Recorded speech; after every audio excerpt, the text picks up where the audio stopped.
Hello guys and welcome back to simply Jess. अभी तक अपन इस HTML के कोर्स में बहुत कुछ पढ़ चुके हैं।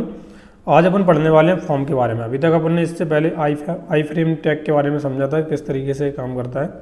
आज अपन समझने वाले फॉर्म के बारे में। तो यहाँ पे एक नई फाइल बना देता हूँ जिसका नाम रखता हूँ मैं form.html। और यहाँ पे सबसे पहले अपन को बेसिक टेम्पलेट लेके आने वाली है, वो टेम्पलेट लेके आएंगे। इसके बाद इसको बंद करेंगे। इसके बाद यहाँ पे अपन क्या करेंगे, सबसे पहले अपन को फॉर्म टैग को खोलने के लिए यहाँ पे इस तरीके से फॉर्म लिखेंगे। और जैसे ही आप फॉर्म लिखेंगे यहाँ पे आपको 3 ऑपरेशन दिख रहे हैं। तो आपको सबसे पहले वाले के ऊपर क्लिक करना है। तो सबसे पहले Ctrl+Z, क्योंकि अपन को कैपिटल नहीं खोलना, अपन को स्मॉल केस के अंदर खोलना है। वैसे जो HTML है अपनी HTML बिल्कुल भी सेंसिटिव नहीं है, केस सेंसिटिव, कि जिससे अपन HTML के अंदर कैपिटल या स्मॉल केस से कोई फ़र्क पड़ जाता नहीं, ऐसा कुछ नहीं होता है। आप किसी भी को भी खोल सकते हैं, लेकिन बस देखने में अच्छा रहता है, इसीलिए अपन इसको करते हैं। अब जो यहाँ पे इसका जो एक्शन नाम का जो एट्रीब्यूट आया वो क्यों आया, वो इसका मतलब क्या रहता है। जब भी इस फॉर्म कोई भी अपन फॉर्म बनाते हैं, उस फॉर्म को जब हम सबमिट करते हैं, तो जब उस फॉर्म को सबमिट करने के बाद जो डेटा है उसका डेटा, वो डेटा किस जगह पे जाना चाहिए, किस सर्वर फाइल पे रीरेंडर होना चाहिए। तो उसके लिए क्या होता है, एक्शन नाम का एट्रीब्यूट आपको मिलता है कि आप किसी अगर पर्टिकुलर किसी बैकएंड की सर्वर फाइल पे अपन भेजना चाहते हैं, ठीक है। लेकिन अभी इसका कोई ज़रूरत नहीं है, तो अभी इसको अपन क्या कर देते हैं, बंद कर देते हैं। अब इसके अंदर एक सबसे पहले अपन देखते हैं इनपुट के बारे में। इनपुट, और जो इनपुट अभी आपको जो बाय डिफ़ॉल्ट यहाँ पे आ गया, वैसे मैं अगर आपको इस तरीके से करके दिखाऊँ, इनपुट और कोलन अगर लगा के दिखाऊँ, तो आप यहाँ पे देखेंगे कि इनपुट के जो टाइप हैं बहुत ज़्यादा है।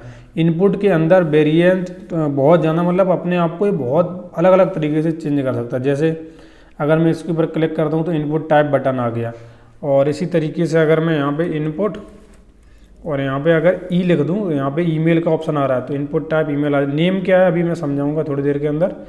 अगर मैं यहाँ पे इनपुट अकेला लिख दूँ तो यहाँ पे टैप टेक्स्ट आ रहा है। और अगर मैं यहाँ पे इनपुट और यहाँ पे अगर वो सी चेक बॉक्स लिख दूँ तो यहाँ पे चेक बॉक्स आ रहा है। इन सब का मतलब अभी धीरे धीरे समझाऊंगा। यहाँ पे फिर मैं इनपुट और यहाँ पे आर लिख दूँ, इनपुट कोलन आर, तो यहाँ पे रेडियो आ रहा है। इसके अलावा अगर मैं यहाँ पे इनपुट कोलन फिर से आर लिख दूँ तो यहाँ पर रेंज आ रहा है। इसके अलावा और दिखाता हूँ आपको मैं, इनपुट कोलन आर फिर से लिख दिया तो यहाँ पर रीसेट का ऑप्शन आ रहा है। वो अभी समझाऊंगा एक एक चीज़ क्या है। इनपुट कोलन एस लिख दूँ तो यहाँ पे सबमिट का ऑप्शन आ रहा है। और इनपुट कोलन एस लिख दूँ तो यहाँ पे सर्च का ऑप्शन आ रहा है। तो मिनिमम यहाँ पे ऐसा नहीं है कि मैंने सारे बता दिए, लेकिन जो बहुत ही कॉमन ज़्यादा यूज होते हैं, जैसे सबमिट बहुत ज़्यादा यूज होता है, और रेडियो बहुत ज़्यादा यूज होता है, चेक बॉक्स होता है, टेक्स्ट होता है, ईमेल होता है, और एक और होता है यहाँ पे जो बहुत ज़्यादा यूज होता है, वो होता है इनपुट के आगे अगर मैं पी लगा दूँ तो यहाँ पे पासवर्ड, ये वाला भी बहुत ही ज़्यादा यूज होता है। मेनली जो सबसे ज़्यादा यूज होते हैं वो कुछ इसी प्रकार से होते हैं, टेक्स्ट, ईमेल और पासवर्ड। तो सबसे पहले मैं आपको गो लाइव करके दिखाता हूँ किस तरीके से दिखाई दे रहे हैं। तो गो लाइव करेंगे तो यहाँ पे सारे इनपुट। अब इनपुट के अंदर एक खासियत और देखो आप, तो मतलब इनके मतलब मत समझो अभी कि ये क्या क्या कर रहे हैं, किस तरीके से दिखाई दे रहे हैं, ये सब मत समझो। इसकी सबसे बड़ी ताकत ये देखो कि इससे पहले कुछ 1 या 2 वीडियो पहले मैंने बताया था इनलाइन और ब्लॉक एलिमेंट के बारे में। तो उसके अंदर जो ब्लॉक एलिमेंट थे वो क्या थे कि वो पहले पूरी जो जहाँ पे उनको जितनी जगह मिलती थी वो पूरी जगह ले लेते थे। और इनलाइन एलिमेंट क्या करते थे, इनलाइन एलिमेंट केवल वो स्पेसिफिक जगह लेते थे जिसकी जितना उनको रिक्वायर्ड है। तो यहाँ पे अगर आप इनपुट टैग को अगर आप ध्यान से देखें तो इनपुट टैग क्या है, इनलाइन एलिमेंट है, वो केवल उतनी जगह ले रहे हैं जितनी जगह उनको रिक्वायर्ड है। तो अपन अभी क्या करेंगे, इस सभी इनपुट टैग के आगे BR टैग को लगा देंगे। और यहाँ पे इसको भी BR टैग दे दूँगा, इसको भी मैं BR टैग और इसको भी BR टैग। नॉर्मली अपन जब अगर CSS और जावास्क्रिप्ट आती है तब अपन BR टैग लगाते ही नहीं है, ये कोई अच्छी प्रैक्टिस नहीं है मतलब। लेकिन ये है कि अगर अपन को HTML CSS या जावास्क्रिप्ट जब तक नहीं आती है, जब तक अपन इसको अप्लाई कर सकते हैं। तो इससे क्या हो जाएगा, सभी जो है वो आपस में नीचे आ जाएंगे, मतलब एक एक करके हर चीज़ नीचे आ जाएगी। और मैं अगर जिसके अंदर अगर मैं यहाँ पे टेक्स्ट के अंदर अगर डबल BR दे दूँगा तो शायद अच्छा दिखाई देगा। अच्छा, ये तीनों आपस में पूरे रेंडर नहीं हो पा रहे ना, तो सबसे पहले कौन से हैं, ठीक है, यहाँ पे डबल देना है और यहाँ पे डबल देना है, बस। तो अभी आप देखेंगे बिल्कुल सही से अरेंज होके आ गए हैं, ठीक है। अपना सबसे पहला इसके अंदर फॉर्म के अंदर जो सबसे बेसिक टैग होता है वो होता है इनपुट टैग, जिसकी अपन मैंडेटरी नॉलेज, मतलब सबको कंपलसरी ये कंडीशन है कि ये चीज़ तो उसके अंदर होनी ही होनी चाहिए। अब इनपुट टैग के अलावा कौन से टैग होते हैं, अब पहले इनको समझा देता हूँ इनका मतलब क्या है। इसके अंदर जो नेम नाम का एट्रीब्यूट आपको दिखाई दे रहा है, वो नेम नाम का एट्रीब्यूट क्या करता है, इस नेम नाम के एट्रीब्यूट के अंदर आप जो भी इंटर करते हैं वो किससे कंपेयर किया जाता है, वो किया जाता है बैकएंड के अंदर जो स्कीमा नाम की एक चीज़ होती है उसके साथ एक कंपेयर किया जाता है। इन दोनों को कंपेयर किया जाता है, मतलब इसका जो डेटा है वो बैकएंड के अंदर भेजने के काम तभी आता है जब नेम नाम का एट्रीब्यूट है। अगर नेम नाम का एट्रीब्यूट नहीं है तो वो बैकएंड के अंदर डेटा जा नहीं सकता। बस इतना सा समझ लो कि बैकएंड के पर्पज़ से, उसका नाम पुकारने की पर्पज़ से अपन क्या करते हैं, इस इनपुट के लिए अपन नेम नाम का एट्रीब्यूट रखते हैं। अब वैल्यू क्यों रखते हैं, वैल्यू मैं आपको समझा देता हूँ। वैल्यू जो भी अपन यहाँ पे देते हैं वो इनपुट के जो अभी आपने इनपुट देखे ना, सारे इनपुट खाली थे। अभी इस जैसे मैंने बटन वाले के अंदर मैं दे देता हूँ यहाँ पे बटन, तो जैसे अगर मैं इसको यहाँ वैल्यू पे बटन दूंगा तो आप समझ जाएंगे कि यहाँ पे इनपुट के अंदर कोई वैल्यू रखने के लिए अपन क्या करते हैं, वैल्यू टैग का यूज, वैल्यू जो एट्रीब्यूट है उसका यूज करते हैं। अगर मैं यहाँ पे ईमेल के अंदर यहाँ पे ईमेल दे दूँ तो यहाँ पे इस तरीके से यहाँ पे ईमेल लिख के आ गया, ठीक है।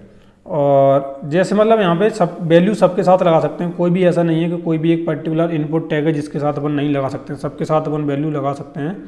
और लेकिन अब यहाँ पे बताता हूँ इस जो अलग टैग हैं उनके बारे में। ईमेल आपको मालूम है कि जिसके अंदर इनपुट ले सकते हैं। पासवर्ड का एक तरीका अलग है। पासवर्ड का मैं आपको समझाता हूँ कि जैसे यहाँ पे नेम, मतलब यहाँ पे ये वाला पासवर्ड है। पासवर्ड अगर आप टाइप कर देते हैं तो आपका जो भी आप टाइप करते हैं वो टाइप क्या हो जाता है, वो टाइप दिखता नहीं है। मतलब जो भी आप टाइप करते हैं, जैसे मैंने यहाँ पे 1 2 3 4 टाइप कर रहा हूँ, लेकिन यहाँ पे वो डॉट डॉट डॉट के फॉर्म में दिखाई दे रहा है। अगर टाइप आप पासवर्ड कर देते हैं तो इससे क्या फ़ायदा ये होता है कि आपका जो पासवर्ड है वो दिखाई नहीं देता है। इसी तरीके से टेक्स्ट है। टेक्स्ट बहुत ही नॉर्मल सी चीज़ है कि जैसे आपने यहाँ पे कुछ भी लिखा वो यहाँ पे दिखाई देगा। अगर मैंने यहाँ पे इस तरीके से लिखा, इस तरीके से लिखा, तो जो भी लिखा वो यहाँ पे दिखाई दे रहा है। इसी तरीके से एक चीज़ और होती है, अगर मैं यहाँ पे इसको थोड़ा नीचे लेके आऊँ और यहाँ पे टेक्स्ट की जगह अगर मैं नंबर कर दूँ, इसको टाइप ना, जो इसके जो टाइप एट्रीब्यूट है बहुत ही ज़्यादा यूजफुल है। अगर मैं इसको नंबर कर देता हूँ इस वाले के अंदर, तो आप ध्यान से देखना, मैं यहाँ पे ऐसे लिखने की, मतलब अल्फ़ाबेट लिखने की कोशिश कर रहा हूँ लेकिन नहीं लिख पा रहा हूँ। लेकिन अगर मैं इस तरीके से नंबर लिखता हूँ तो मैं आसानी से लिख सकता हूँ। इस नंबर के अंदर भी एक कैच है।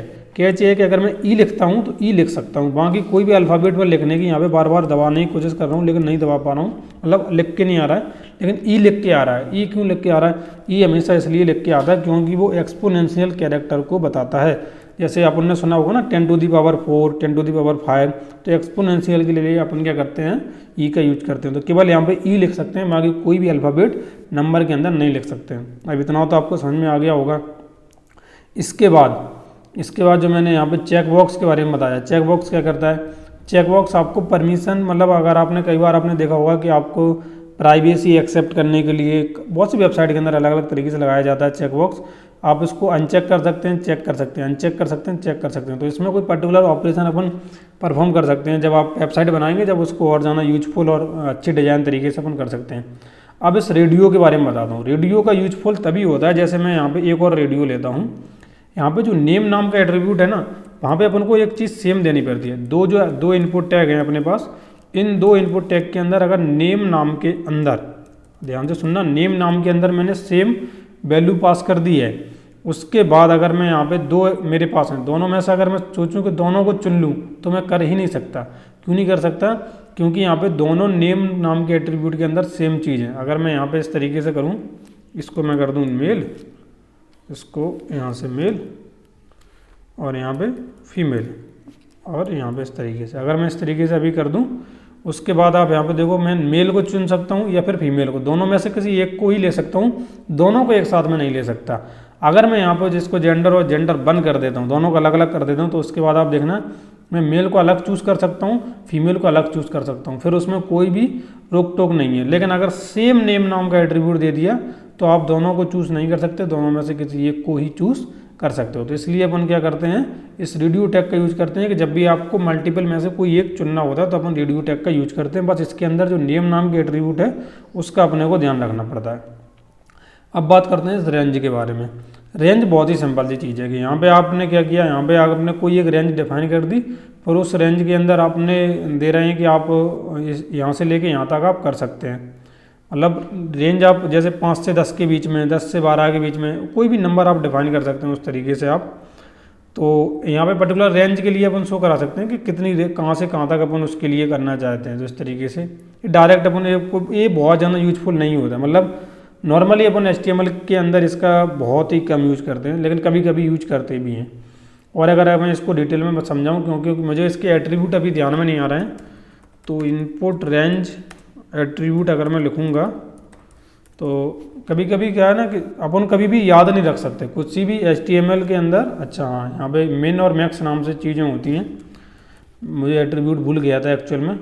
तो अपन को कभी भी याद नहीं रखना है, कोशिश भी नहीं करनी है याद रखने की, क्योंकि अपने पास अभी इंटरनेट है और इंटरनेट का आपने यूज करना सीख लिया तो आप ऑटोमेटिक सही तरीके से काम करेंगे। अगर मैं यहाँ पे देखो, यहाँ पे इसको इस तरीके से करूँगा, यहाँ पे और कुछ गड़बड़ हो रही है। मिन और मैक्स के अंदर मैंने यहाँ पे 10 दिया है, तो यहाँ पे क्या गड़बड़ हुई है इस चीज़ को मैं चेक कर लेता हूँ पहले। इनपुट रेंज एट्रीब्यूट, यहाँ पे जाएंगे और ओके ओके ओके। अभी लेबल टैग मैंने आपको समझाया नहीं है, लेबल टैग जब समझाऊंगा तो उसके बारे में समझा दूंगा, लेकिन यहाँ से मैं आपको थोड़ा एक्सप्लेन करता हूँ। यहाँ पे देखो क्या है कि यहाँ पे मैं अगर इस तरीके से कर रहा हूँ तो कुछ भी यहाँ पे आपको नहीं दिखाई दे रहा, मतलब यहाँ पे कुछ भी वैल्यू नहीं दिखाई दे, जैसे अपने इसके अंदर नहीं दिखाई दे रही है ना, इसके अंदर अपन कोशिश तो कर रहे हैं लेकिन नहीं दिखाई दे रही है। लेकिन जैसे अपन सबमिट के ऊपर मैं क्लिक करूँगा तो इनके पास जो वैल्यू है वो वैल्यू पहुँच जाएगी, कोई ना कोई एक पर्टिकुलर वैल्यू पहुँच जाएगी। अब वो वैल्यू कैसे पहुँचती है, ये जो नेम नाम का एट्रीब्यूट है ना, मैंने आपको क्या बताया था, मैंने बोला था कि बैकएंड के अंदर डेटा जाता कैसे है, इस नेम नाम के एट्रीब्यूट की मदद से ही जाता है। तो अपना जो नेम नाम का एट्रीब्यूट होता है उसके अंदर की जो वैल्यू होती है, तो यहाँ पे वो वाली वैल्यू की मदद से अपन क्या करते हैं, इस इनपुट रेंज के अंदर जो भी वैल्यू है उसको अपन गेट कर सकते हैं। ठीक है, ये जब उस समय अपन बात करेंगे जिस समय बैकएंड का वो रहेगा। ठीक है, यहाँ पे उन्होंने बैकएंड का यूज किया है एक्शन पेज डॉट PHP करके। तो अभी इसको बंद कर देते हैं, इसको समझाने के लिए था मुझे कि आपको समझ में आ जाए। तो अभी रेंज तो अपन ने समझ लिया, अब रीसेट और सबमिट के बारे में समझने से पहले यहाँ पे सर्च के बारे में समझते हैं। अब जैसे यहाँ पे सर्च वाला है, यहाँ पे अब सर्च वाले को अगर आप जैसे यहाँ पे सर्च वाला, तो यहाँ पे देखो सबके अंदर आप ध्यान से देखो, सबके अंदर किसी के अंदर इस तरीके का ऑप्शन नहीं आ रहा है, केवल ये सर्च वाले के अंदर इस तरीके का ऑप्शन आ रहा है। तो यहाँ पे जो बाय डिफॉल्ट अपने आप को प्रेजेंट इस तरीके से करता है कि आप मुझे सर्च करो, और सर्च करने के बाद यहाँ पे अगर एंटर दबाओगे तो मैं अपने आप को बंद कर लूँगा। तो ये अपने आप को प्रेजेंट करता है कि मैं एक सर्च ऑप्शन की तरह प्रेजेंट हो रहा हूँ। ठीक है, अब ये सबमिट वाला है, सबमिट वाला है, इसके अंदर अगर मैं वैल्यू डाल दूँ यहाँ पे सबमिट, तो आप ध्यान से देखना है यहाँ पे, और यहाँ पे देखना इस जगह पे रीलोड वाले पे, मैं यहाँ पे सबमिट के ऊपर क्लिक किया मैंने, यहाँ पे देखो रीलोड होने के बजाय मैंने यहाँ पे अगर ये ईमेल नहीं है, यहाँ पे आप ध्यान से देखना, यहाँ पे क्योंकि अपन ने @ नहीं लगाया, अगर मैं यहाँ पे @ लगा दूँ उसके बाद अगर सबमिट के ऊपर क्लिक कर दूँ, अच्छा @ ईमेल करना पड़ेगा। ठीक है, @ ईमेल कर दिया, इसके बाद सबमिट के ऊपर मैंने क्लिक किया, यहाँ पे सबमिट हो गया और पूरा डेटा अपना दोबारा से खाली हो गया। ठीक है ना, तो इस चीज़ को ध्यान से समझो कि जब तक @ ईमेल नहीं लगाया था जब तक वो सबमिट नहीं हो रहा था। तो यानी कि क्या हो रहा था, इसके अंदर बाय डिफ़ॉल्ट वैलिडेशन चलती हैं, आप जो टाइप देते हैं उस टाइप के हिसाब से वैलिडेशन चलती हैं। लेकिन आप चाहते हैं कि अभी आप वैलिडेशन अप्लाई नहीं करना चाहते, तो आप यहाँ पे क्या कर सकते हैं, फॉर्म के ऊपर नो वैलिडेट लगा देंगे। तो उसके बाद अगर मैं यहाँ पे सबमिट के ऊपर क्लिक करता हूँ तो आप देखो यहाँ पे सबमिट हो जा रहा है। जैसे मैं यहाँ पे आप कुछ भी लिख दूँ और यहाँ पर भी अगर कुछ भी लिख दूँ, उसके बाद अगर मैं सबमिट के ऊपर क्लिक करता हूँ तो यहाँ पे देखो सबमिट भी हो रहा है और यहाँ पे ऑप्शन भी बोल रहा है सेव करने का, लेकिन अपन को सेव नहीं करना है। तो मतलब सबमिट हो सकता है अगर अपन नो वैलिडेट लिख देंगे तो। और एक चीज़ आपको और समझाता हूँ कि अगर मैं यहाँ पे कुछ भी अगर नया जैसे मैं इसको बंद करता हूँ यहाँ पे, और मैं यहाँ पे आनंद गुप्ता सर @gmail.com, ठीक है, इसके ऊपर सबमिट के ऊपर मैंने क्लिक किया। अब मैं क्या करता हूँ, दोबारा से इसको कोशिश करता हूँ कि आनंद अच्छा मैंने एक्चुअल में अभी इसको सेव नहीं किया। मतलब नॉर्मली क्या होता है कि नॉर्मली ये होता है कि आपका जब भी आप किसी, जैसे मैं आपको समझाता हूँ यहाँ पे, कोई भी एक फॉर्म, एक साइनअप फॉर्म, साइनअप इंस्टाग्राम यहाँ पे लिख देता हूँ। तो यहाँ पे साइनअप फॉर्म अपन देंगे और यहाँ पे अच्छा मेरा इंस्टाग्राम ही खुल के आ जाएगा क्योंकि ये बाय डिफ़ॉल्ट चलता है। लेकिन मतलब मैं समझाना चाहता हूँ कि मतलब क्या, अगर जब भी अपन फॉर्म के अंदर कुछ भी फिल करने की कोशिश करते हैं तो आपने देखा होगा कि बाय डिफ़ॉल्ट आपको कुछ ना कुछ देखने के लिए मिल जाता है, वो सजेशन कुछ ना कुछ अपने को दे देता है।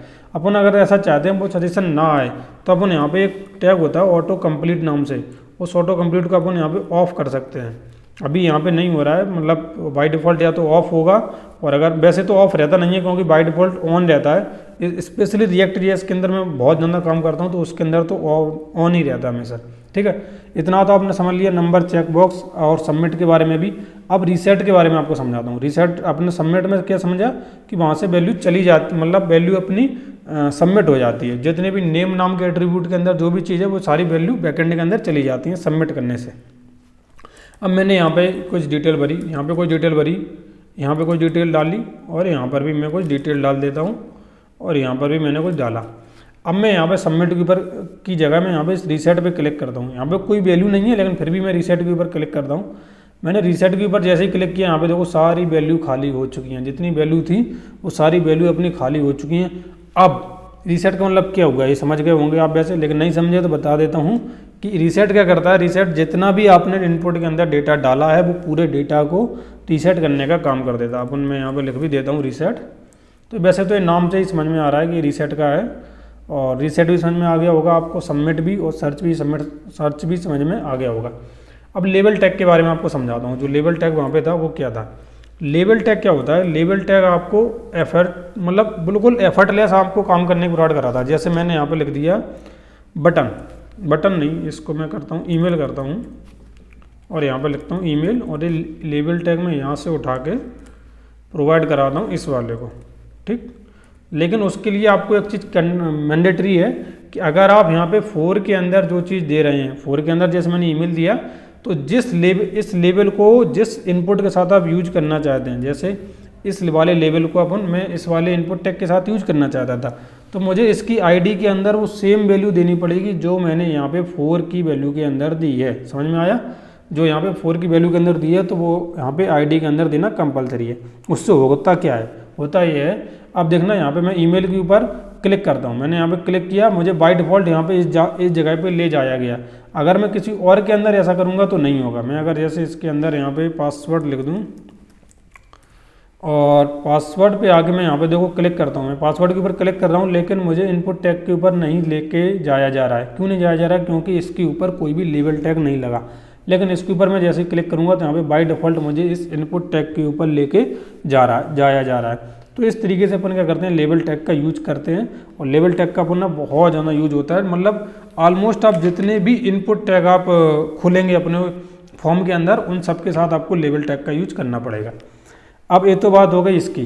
कई बार आपने देखा होगा कि कोई भी आप जगह पे आप सर्च करने जाते हैं, इस जगह पे जैसे आप सर्च करने गए तो बाय डिफ़ॉल्ट आपको एक ऑप्शन मिलते हैं ना नीचे आपको कोई, जैसे गूगल पे मैं आपको दिखाता हूँ। गूगल पे मैंने यहाँ पे देखो कुछ भी नहीं डाला, मतलब कुछ भी अगर डाला तो वहाँ पे बाय डिफ़ॉल्ट आपको सर्च के पहले यहाँ पे अगर मैं यहाँ पे आऊँ और यहाँ पे इंटर करूँ तो यहाँ पे देखो वो सारी चीज़ें अपन को देखने के लिए मिल रही हैं जो पहले से की सर्च की हैं, या फिर कुछ ना कुछ आपको सजेशन मिल रहा है। कहने का मतलब ये है। तो ये सजेशन आपको अगर शो कराना है तो किस तरीके से करा सकते हैं। सजेशन शो कराने का बहुत ही सिंपल तरीका है। सबसे पहले आपको क्या करना है, जैसे मैंने इसी इनपुट के अंदर टाइप है, इसके अंदर एक लिस्ट नाम का एट्रीब्यूट होता है, उसके अंदर मैंने दिया ऑप्शंस दे दिए मैंने। तो उसके बाद आपको क्या करना है, इनपुट के अंदर आपने ऑप्शंस दे दिया बिल्कुल इस तरीके से, कोई बात नहीं। इसके बाद आपको यहाँ पे खोलना है एक डेटा लिस्ट, ये खुला क्यों नहीं, यहाँ पे इस तरीके से डेटा लिस्ट, इस तरीके से आपको इसको खोलना है। खोलने के बाद डेटा लिस्ट के अंदर जो आईडी नाम का एट्रीब्यूट होता है, अब इस आईडी नाम के एट्रीब्यूट के अंदर वही चीज़ आपको पास करनी है जो चीज़ आपने लिस्ट नाम के एट्रीब्यूट के अंदर पास की है। इसके अंदर जो एट्रीब्यूट है और इसके अंदर जो आईडी नाम का एट्रीब्यूट है वो दोनों सेम होना कंपलसरी है, बिल्कुल कंपलसरी। ये बहुत ज़्यादा यूजफुल होता है जब थोड़ा सा अपन को एडवांस लेवल पे आपसे कुछ क्वेश्चन पूछे जाते हैं HTML के अंदर तब। अब यहाँ पे पर जैसे मैंने यहाँ पे क्या करूँगा, एक ऑप्शंस टैग होते हैं, ऑप्शंस टैग के बारे में अभी और ज़्यादा डिटेल में बात करूँगा मैं। यहाँ पे मैं लिखता हूँ ऑप्शन के अंदर आप वैल्यू तो अपन कुछ भी दे सकते हैं, जो आपकी इच्छा है वो आप वैल्यू यहाँ पे दे सकते हैं। जैसे मैंने यहाँ पे दे दिया यहाँ पे OPT, और जो मैं यहाँ पे दे देता हूँ, क्या दे देता हूँ, मान के चलिए अपन सर्च करने वाले हैं किसी लैंग्वेज के बारे में, तो मैं यहाँ पे पाइथन, और यहाँ पे इसी चीज़ को मैं कॉपी कर लूँगा, और यहाँ पे मैं जावा, और यहाँ पे प्रोग्रामिंग, और यहाँ पे C++, यहाँ पे वेब डेवलपमेंट और यहाँ पे ऐप। तो इस तरीके से प्रोवाइड करने से क्या हुआ, ये हुआ कि जैसे ही मैं इसके ऊपर देखो क्लिक कर रहा हूँ तो यहाँ पे बाय डिफ़ॉल्ट कुछ ऑप्शन आ रहे हैं कि OPT वैल्यू है, यानी कि ऑप्शन है, और यहाँ पे जावा, पाइथन, प्रोग्रामिंग, C++, ये ऐसा आपने बहुत सारी अलग अलग वेबसाइट के अंदर देखा होगा। जैसे ही आप कुछ इस तरीके से कोशिश करते हैं तो यहाँ पे देखो जैसे मैंने P डाला तो P से रिलेटेड जितने भी हैं वो यहाँ पे आ गए। अगर वेब डेवलपमेंट के अंदर P है, C++ के अंदर OPT, मतलब OPT तो जितने हैं वो सारी चीज़ें अपनी आ रही हैं। अगर मैं यहाँ पे W डालता हूँ तो यहाँ पे देखो वेब डेवलपमेंट अकेला आ रहा है, समझ में आ रही ना बात। अगर मैं यहाँ पे A डालता हूँ तो यहाँ पे देखो जावा आ रहा है, प्रोग्रामिंग आ रही है, पैप आ रहा है। तो समझ में आ रही होगी कि जो कोशिश, जो मतलब इतना ज़्यादा कॉम्प्लेक्स चीज़ थी कि आपने नंबर जब बिल्कुल मैच कर रहा है, बिल्कुल उसके हिसाब से अपन को डेटा दिखाना है, तो HTML के अंदर कितनी आसानी से अपन कर सकते हैं सिर्फ डेटा लिस्ट का यूज करके। अगर आपने पहले अगर कभी React.js या किसी और के साथ काम किया है तो आप समझ में आता होगा आपको कि इस सर्चिंग नाम की फंक्शनलिटी को लगाना थोड़ा सा मुश्किल होता है, लेकिन अभी आपको समझ में आ गया होगा कितना ज़्यादा ईजी होता है। अब डेटा लिस्ट अगर आपने समझ लिया, ऑप्शन टैग आपने समझ लिया, तो अब यहाँ पे एक ऑप्शन टैग समझ ही लिया है। तो यहाँ पे एक चीज़ और दिखाता हूँ मैं, सेलेक्ट टैग के बारे में। इसी को कॉपी कर लेता हूँ मैं और इस यहाँ से बाहर आता हूँ और यहाँ पे एक सेलेक्ट टैग खोलता हूँ और सेलेक्ट टैग के अंदर क्या करता हूँ, यहाँ पे इस जगह पे, और नेम दिया मैंने यहाँ पे दे दिया जैसे लैंग्वेज या फिर कोडिंग दे दिया मैंने, कोई भी आप समझ लीजिए। मैंने यहाँ पे कोडिंग नाम से एक दे दिया सेलेक्ट टैग का ऑप्शन। अब यहाँ पे देखना आप सेलेक्ट टैग के अंदर बाय डिफ़ॉल्ट हमें पाइथन आ रहा है, बाकी सारे अपन को सेलेक्ट करने का ऑप्शन आ रहा है। तो यहाँ पे देखो आप एक सेलेक्ट कर सकते हैं, मतलब कोई भी अपन एक ही सिलेक्ट कर सकते हैं। अब मैं यहाँ पे इसी के अंदर आपने समझ लिया कि किस पर्पज के लिए यूज होता है, लेकिन अगर मैं यहाँ पे कर दूँ साइज, और साइज के अंदर दे दूँ मैं यहाँ पे 3 दे देता हूँ। चलो साइज के अंदर 3 देने से क्या होगा वो आप समझते हैं। अब यहाँ पे पहले आपने देख रहे होंगे, पहले इस तरीके का ये नहीं दिखाई दे रहा था, अभी ये दिखाई दे रहा है। क्यों? क्योंकि ये है कि अगर आप साइज नाम का एट्रीब्यूट लगा देते हैं सेलेक्ट टैग का, तो उससे क्या होता है कि कितनी चीज़ें विजिबल होनी चाहिए। जैसे सेलेक्ट के अंदर अगर 1000 चीज़ें आ रही हैं तो 1000 में से कितनी चीज़ें वो विजिबल होनी चाहिए, वो इसके ऊपर डिपेंड करता है कितनी चीज़ें विजिबल होनी चाहिए। अब यहाँ पे मैं साइज को फिलहाल के लिए हटा देता हूँ, और यहाँ पे एक एट्रीब्यूट और होता है जिसका नाम है मल्टीपल। यहाँ पे इसको अगर मैं दे दूँ यहाँ पे इसको थोड़ा सा मुझे यहाँ पे इस तरीके से देना होगा मल्टीपल।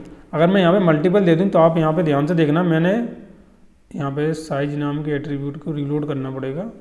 ये अभी भी क्यों आ रहा है मैं समझने की, अच्छा हाँ मल्टीपल लगा दिया ना अपन ने, ठीक है कोई बात नहीं। अभी यहाँ पे आप देखेंगे तो वो सारी चीज़ें अपन को देखने के लिए मिल रही हैं। अब क्या करना है अपन को, अब मैंने जैसे यहाँ पे वेब डेवलपमेंट चुना, इसके बाद अगर कंट्रोल दबाऊँ, विंडो पे अगर आप हैं तो आप कंट्रोल दबाएं, कंट्रोल के साथ आप C++ प्रोग्रामिंग जो भी आप दबाएंगे वो सारी चीज़ें अपनी सिलेक्ट हो जाएंगी, और वो अपनी सिलेक्ट होकर अपन को मिल जाएंगे। मतलब अपन अगर नेम नाम के एट्रीब्यूट के अंदर कोई वैल्यू दे देंगे, यहाँ पे एक होता है नेम नाम के एट्रीब्यूट के अंदर जो कोडिंग है वो अगर अपन बैक एंड में भेज देंगे तो बहुत सारी चीज़ें अपनी चली जाएंगी। अगर मल्टीपल नाम का एट्रीब्यूट दिया है तो, और अगर अपन ने मल्टीपल नाम का एट्रीब्यूट वहाँ पे नहीं दिया है तो अपन मल्टीपल चीज़ों को सेलेक्ट भी नहीं कर सकते हैं। जैसे मैं अगर यहाँ पे कोशिश करूँ जावा, तो केवल जावा अकेली जाएगी। अगर मैं सोच रहा हूँ यहाँ पे कि प्रोग्राम कंट्रोल दबा रहा हूँ मैं, लेकिन कंट्रोल के साथ केवल एक ही जाएगी वैल्यू, मल्टीपल वैल्यू यहाँ पे नहीं जा सकती हैं। तो इस तरीके से क्या होता है, सेलेक्ट टैग और ऑप्शन टैग का अपन यूज कर सकते हैं। सेलेक्ट टैग भी आ गया, ऑप्शन टैग भी समझ में आ गया होगा। डाटा लिस्ट का क्यों यूज करते हैं, और डाटा लिस्ट का हमेशा ध्यान रखना, हमेशा किसी ना किसी इनपुट टैग के साथ ही यूज करना, कहीं ऐसे मत यूज कर लगना है, ठीक है। आप क्या करना है, आप इनपुट के भी अब मैंने समझा दिया कि इनपुट को बहुत अलग अलग तरीके से यूज कर सकते हैं। एक टैग और होता है वो बहुत ही ज़्यादा यूजफुल टैग है। मैं यहाँ पे इसको क्या करता हूँ, इस टैग के बीच में लगाता हूँ, यहाँ पे इसको ले लेता हूँ, इस सबमिट वाले को लेता हूँ मैं, और एक काम करता हूँ यहाँ पे ईमेल, ये दोनों टैग ले लिए मैंने यहाँ पे, और मैंने ये दोनों टैग को यहाँ पे इसके नीचे लेके आया, और इसी के नीचे एक टैग और ले लेता हूँ सबमिट वाला, और इस सबमिट वाले टैग को ही मैं यहाँ पे लेके आया, ठीक। अब इस इनपुट टैग के अंदर आप ध्यान से देखना कि बाकी के जो इनपुट टैग हैं और ये वाले इनपुट टैग हैं किस तरीके से दिखाई देंगे। तो यहाँ पे एक टैग होता है, इसका नाम है फील्ड सेट। अगर आप फील्ड सेट को खोलते हैं इस तरीके से आपने खोला, यहाँ पे इस तरीके से इसको बंद कर दिया। तो अभी आप देखना कि किस तरीके से अपने को दिखाई देगा। अपना देखो फील्ड सेट, बाकी सारे इनपुट टैग इस तरीके से दिखाई दे रहे हैं, लेकिन जो अपन ने फील्ड सेट दिया उसके अंदर कुछ इस तरीके से अपन को डेटा दिखाई दे रहा है। मतलब 2 इनपुट टैग अपन को भरने का ऑप्शन आ रहा है, लेकिन किस तरीके से कि एक पर्टिकुलर बॉक्स के अंदर अपन को देखने के लिए मिल रहे हैं। वो बॉक्स को अपन को बनाना नहीं पड़ा, ना ही उसके ऊपर कोई डिजाइनिंग करनी पड़ी, वो एक प्रॉपर तरीके से अरेंजिंग ऑर्डर में अपन को देखने के लिए मिल गया। इसको भी अपन और अच्छे से करना चाहते हैं तो इसके अंदर एक टैग और होता है जो फील्ड सेट टैग के लिए ही बनाया गया है, उसका नाम है लेजेंड टैग। ठीक है, लेजेंड टैग के अंदर अपन ने जैसे मैंने डाला कि ये साइनअप के लिए या लॉगिन के लिए अपन ऐसा कुछ बोलना चाहते हैं, तो अगर मैं यहाँ पे इस तरीके से डालता हूँ तो यहाँ पे देखो किस तरीके से अरेंज होके आ गया। अगर आप थोड़ा ध्यान से देखेंगे तो यहाँ पे देखो साइनअप लगा हुआ है, मतलब ये प्रॉपर तरीके से अरेंजिंग ऑर्डर में आपको देखने के लिए मिल रहा है। तो फील्ड सेट कभी कभी बहुत ज़्यादा यूजफुल हो जाता है। कोई पर्टिकुलर चीज़ को अपन को इनपुट की तरह लेना होता है, कोई एक 2 एलिमेंट में 2 या 3 एलिमेंट के साथ लेना होता है कोई एक पर्टिकुलर जगह पे, तो वहाँ पे फील्ड सेट का बहुत ही ज़्यादा यूज हो जाता है। तो ये था अपना फॉर्म टैग के अंदर, इतना तो आपको समझ में आ गया होगा। इनपुट समझा दिया, लेबल हो गया अपना। और अभी एक बटन टैग भी होता है। बटन टैग मतलब क्या होता है कि जैसे इनपुट के अंदर टाइप बटन था ना, बिल्कुल उसी तरीके से अपना बटन जो होता है वो क्लिकेबल होता है। इनपुट का बटन अपना क्लिकेबल था और इसका भी बटन अपना क्लिकेबल होता है। जैसे मैं इसको दे दूँ बटन क्लिक, आपको थोड़ा अंतर समझाने की कोशिश करता हूँ। वैसे अंतर कुछ खास होता नहीं, लेकिन यहाँ पे समझने की कोशिश करना। मैंने यहाँ पे देखो इसके अंदर इसको क्लिक कर सकते हैं, यहाँ पे बटन क्लिक है, इसको भी क्लिक कर सकते हैं। ठीक है, इसको भी देखो, यहाँ पे देखो इसको क्लिक कर रहे हैं तो और इसको क्लिक कर रहे हैं। अंतर समझने की कोशिश करना है। जब मैं इसके ऊपर क्लिक कर रहा हूँ कुछ भी हो नहीं रहा है, पूरे पेज के ऊपर कोई रिफ्लेक्शन नहीं हो रहा है। लेकिन अगर मैं जब इसके ऊपर क्लिक कर रहा हूँ तो यहाँ पर रिफ्लेक्शन आप फील कर सकते हैं कि एक रिफ्लेक्शन हो रहा है कि जो पेज को रीलोड करने की कोशिश कर रहा है। तो वो जो ऑन क्लिक वाला ऑपरेशन होता है ना, ऑन क्लिक, वो इस बटन के ऊपर प्रॉपर तरीके से काम करता है और इनपुट के ऊपर ऑन क्लिक का जो ऑपरेशन है वो प्रॉपर तरीके से काम नहीं करता। उसको आपको फोर्सफुली लगाना पड़ेगा तब वह काम करेगा। इसके ऊपर आपको फोर्सफुली नहीं लगाना पड़ता है, ऑटोमेटिक काम करना शुरू कर देता है। तो बटन टैग और उसका आपको थोड़ा सा जो बेसिक डिफरेंस था वो आई होप थोड़ा सा आपको समझ में आ गया होगा। और यहाँ पे एक और होता है, अगर मैं आपको एक टैग और बताऊँ, इसका नाम है यहाँ पे टेक्स्ट एरिया। टेक्स्ट एरिया, अगर टेक्स्ट एरिया के बारे में बताऊँ तो यहाँ पे जो इसके अंदर जो कॉलम्स और रो हैं वो उसकी इंपॉर्टेंस बहुत ज़्यादा है। नेम का तो आपको मालूम है कि बैकएंड के अंदर डेटा भेजने के लिए अपन यूज करते हैं। ये क्या होता है, अगर मैं आपको थोड़ा नीचे लेके चलूँ तो यहाँ पे जो इस तरीके का जो बॉक्स आता है जिसके अंदर आपने देखा होगा कि आपको पर्टिकुलर बहुत लंबा कोई डेटा चाहिए तो आप इस तरीके से अपन इसको डिफाइन कर सकते हैं। और इसको अगर छोटा बड़ा करना है तो अपन यहाँ पे रोज और कॉलम के अंदर कर सकते हैं। जैसे मैंने रोज अगर बंद कर दिया तो यहाँ पे आप देख सकते हैं कितना छोटा यहाँ पे आ गया, बिल्कुल एक इनपुट टैग की तरह आ गया है। अगर मैं यहाँ पे इसको 100 कर दूँ तो आप देखेंगे इसके भी कितना बड़ा हो गया है। कॉलम की अगर बात करूँ, अगर मैं कॉलम को 30 से 80 कर देता हूँ तो आप इसकी साइज़ देखेंगे, साइज़ इसकी कितनी बड़ी हो गई है। तो अपन इसको कॉलम और रो की मदद से इसकी विड्थ और हाइट को अपन इजीली सेट कर सकते हैं। तो आई होप आपको अभी यहाँ तक तो कोई दिक्कत नहीं आई होगी कि क्या क्या हो रहा है क्या क्या नहीं हो रहा है, वो सारी चीज़ें अपन को समझ में आई होंगी। और मुझे तो अभी नहीं लगता कि मैंने कोई चीज़ को मिसिंग कर दिया। लेकिन अगर कोई भी अगर फॉर्म के अंदर आपको कोई भी कभी भी कोई दिक्कत आ रही है कमेंट सेक्शन में पूछ लेना। हमेशा मतलब कमेंट सेक्शन तो हमेशा चालू रहता ही है। और कोई भी अगर डाउट हो तो पूछ लेना। HTML का कोर्स अभी कंटिन्यू अपना चल ही रहा है और वेब डेवलपमेंट का पूरा कंप्लीट कोर्स आएगा। इस बार मैं छोड़ूंगा नहीं। पिछली बार लोगों ने बहुत 2-4 लोगों ने बहुत कंप्लेंट किया था कि मैंने सर आपकी वीडियो देखना शुरू किया लेकिन पूरा कोर्स कंप्लीट नहीं है। तो मैंने कहा ठीक है, मैं पूरा कोर्स इस बार कंप्लीट करके। अभी कुछ लोग कंप्लेंट कर रहे हैं कि आप ई-कॉमर्स का प्रोजेक्ट लेके नहीं आए, ई-कॉमर्स की वेबसाइट लेके नहीं आए। तो भाई यार एक बार में 10 काम नहीं हो सकते हैं। थोड़ा सा आप 2-4 दिन 5 दिन का मुझे समय दीजिए। मैं जैसे ही ये वेब डेवलपमेंट खत्म होता है, इनफैक्ट मैं एक काम करूँगा कि कुछ दिन अगर 2-4 दिन का समय इसमें से निकाला तो मैं ई-कॉमर्स का प्रोजेक्ट वहाँ से लेके आ जाऊँगा। ठीक है, बहुत ज़्यादा टेंशन वाली बात नहीं है, अपन सारी चीज़ें लेके आएंगे। बस 1-2 दिन का थोड़ा समय हो सकता है ऊपर नीचे हो जाए, लेकिन सब कुछ मिलेगा। अगर मेरी तबीयत सही रही तो सब कुछ दूंगा मैं। ठीक है, तो अपन मिलते हैं नेक्स्ट वीडियो में। जब तक के लिए thank you for watching this.